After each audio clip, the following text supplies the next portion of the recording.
Hey, what's up? Ahmed Aldoori here. Check this out.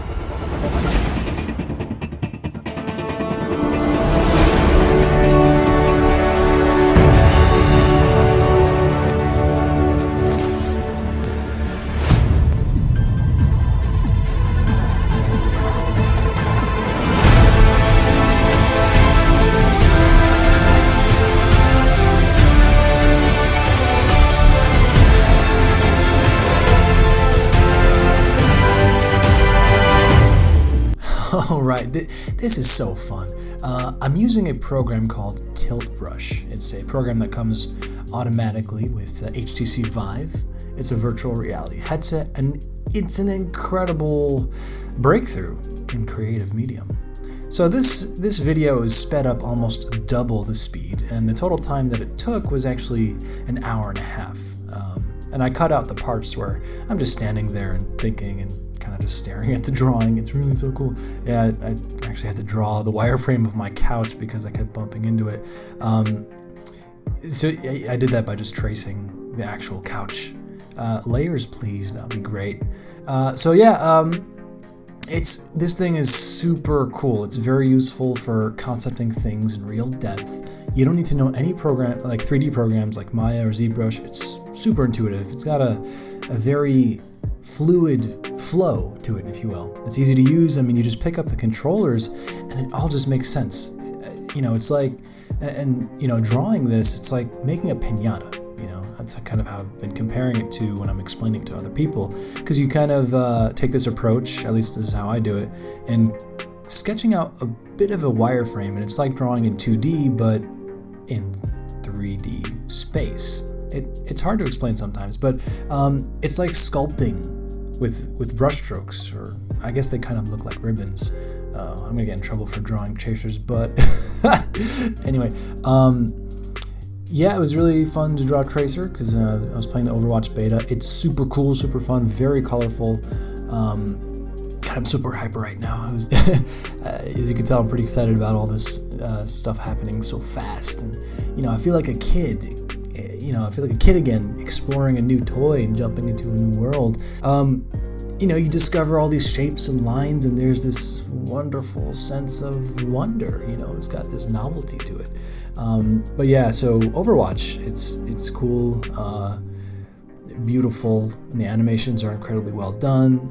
I'm not very good at it yet, but my best rounds I played were as Widowmaker. Anyway, so the reason I chose that is because I liked the design of Tracer, so I figured I might do a sketch. Also, Kat suggested I draw this.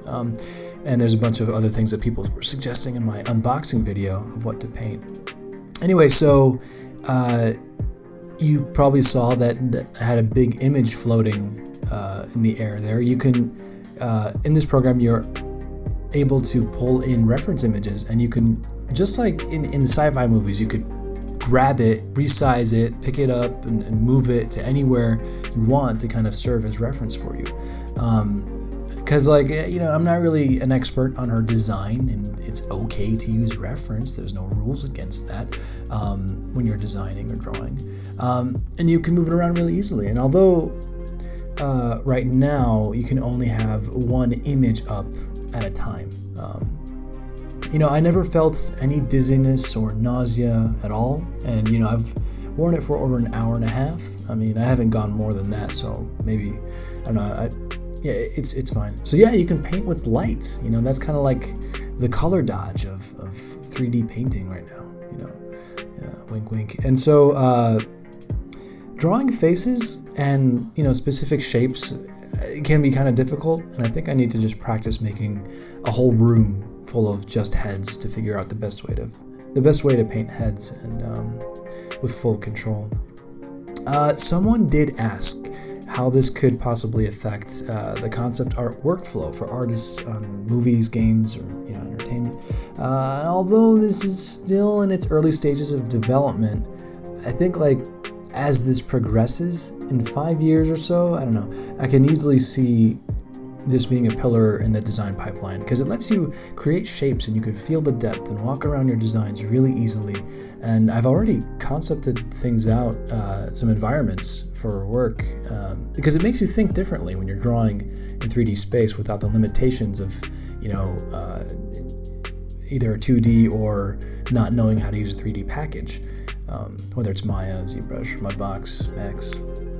And I'm looking forward to see how it develops, and hopefully it gets to the level of those production packages without it being too difficult to use. So yeah, I kind of sketched out Tracer, and I used different brushes. There's a flat brush that lets you kind of angle the controller, and you can see me kind of just standing there in my living room. It's pretty cool. Oh man, I kind of want to get up and use this right now, but I got to record this video. Speaking of video, speaking of YouTube and all that stuff, I just finally, I know people have been asking for it, but I launched a Patreon. I did it. There it is. I suppose I'll make like a more official video or announcement or something. But yeah, so I'll be posting the same stuff. I'm still going to be making YouTube videos, and right now the Patreon is just for people who want to support this channel, and eventually as it grows I might have specific Patreon exclusive stuff. I don't know, we'll see. So what you saw me do there just now is I was trying to find the right color, and you can't really use the color picker from references just yet, but I held up the color picker next to the reference and tried to match it as close as possible, and that gets pretty easy. So there's no transparency brushes yet, so I kind of had to fake the glasses, or that goggle thing that Tracer wears. Don't worry, love, cavalry's here. Some things that I would love to see in this program being TiltBrush. I'd like to be able to import my own OBJ files or any kind of 3D, as well as export files from TiltBrush, and files that would include the geometry, normals, color, texture, maps, bump maps, whatever. Other things might be snap alignment. So if I was to put a brush stroke down, or like a ribbon, I would want something that could allow the next brush stroke kind of aligned to that, so it doesn't have all these weird confetti, ribbony kind of look. And it would be nice to control where the light goes. There are a couple different environments that you can pick. There's like nighttime, space, snow, but they're all using directional light. And I understand this is a very early iteration of the program, and these things develop into much more complex things as it happens and with user feedback. So here's my user feedback in case the devs are listening. And there's also a feature in ZBrush called Lazy Mouse, where you can drag along a brushstroke or something, and it kind of, even if you do like a squiggly line, it will kind of straighten it for you. That way it allows you to have nice curved lines and all that, so that would be cool.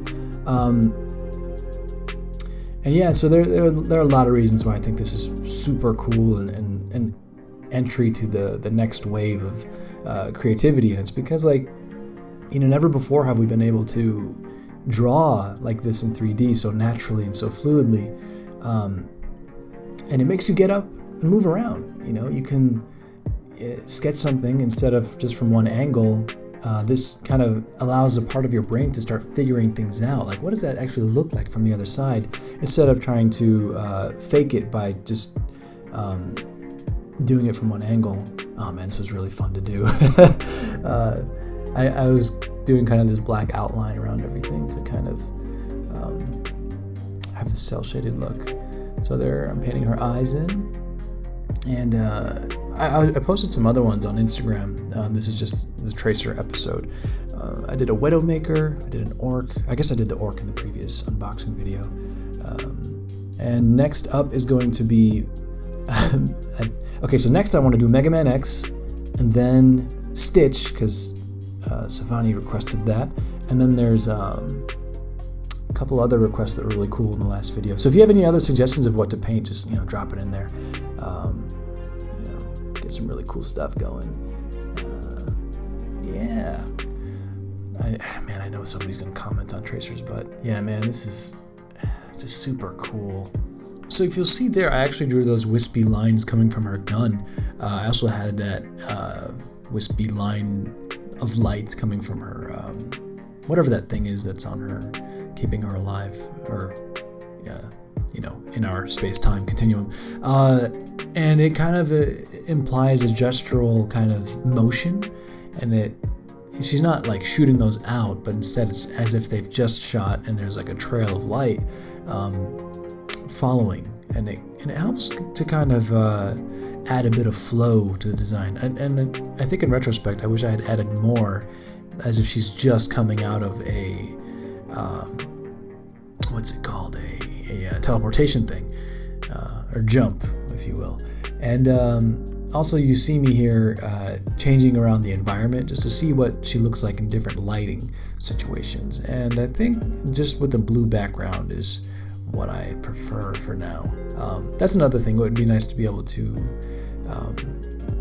have custom backgrounds that you make in a different program.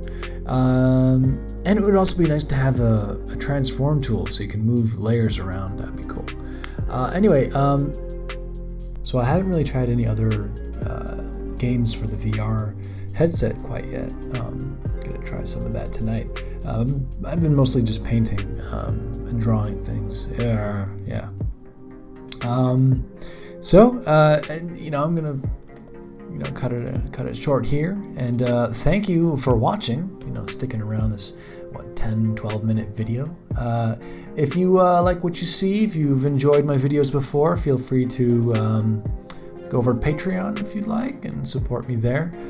Find me on Instagram, and join me on Snapchat as well. We'll have a good time. A lot of people are sending me their drawings and art. I get to check them out, and people ask for feedback, and it's a pretty easy way to just do that without my inbox getting backed up with other things. So Snapchat, it's Aldoori, and Instagram is Ahmed Aldoori _art. And I'd love to see you all there, and hope you enjoyed this, and look forward to the next video, which will be very soon. I think I might be doing an anime drawing for Anna May. It's the month of May, so people are doing that. Also, it's Mermaid. I might do a mermaid too. An anime mermaid. Oh no.